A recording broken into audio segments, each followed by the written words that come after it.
இந்த வீடியோ பார்த்துக்கிட்டு இருக்க நீங்க அல்லது உங்க வீட்டில் ஒருத்தர், அவர் பேர் என்னன்றதை நான் சொல்றேன். அது கரெக்டானு நீங்க சொல்லுங்க.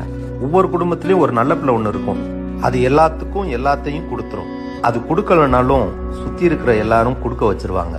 அண்ணன், தம்பி, அக்கா, தங்கச்சி, மாமா, மச்சான் எல்லாருமே நல்லா இருக்கும்னு நினைக்கும். அது எல்லாரும் நல்லா இருக்கணும்னு நினைக்கிற அந்த ஒரு ஜீவன் மட்டும் அப்போதைக்கு நல்லாவே வாழாது. அதுகிட்ட எடுத்துக்கிட்ட யாரும் அதுக்கு திருப்பி செய்யவே மாட்டாங்க.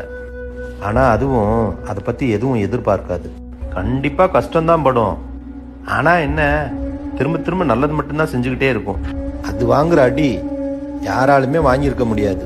அவ்வளோ அடி வாங்கினாலும் திரும்ப வந்து அது செய்யறதான் செஞ்சுக்கிட்டே இருக்கும். அப்புறம் அது கெட்டு போகாது. அது பேர் என்னன்னு சொல்ல மறந்துட்டேன்ல, இளிச்ச வாயன்.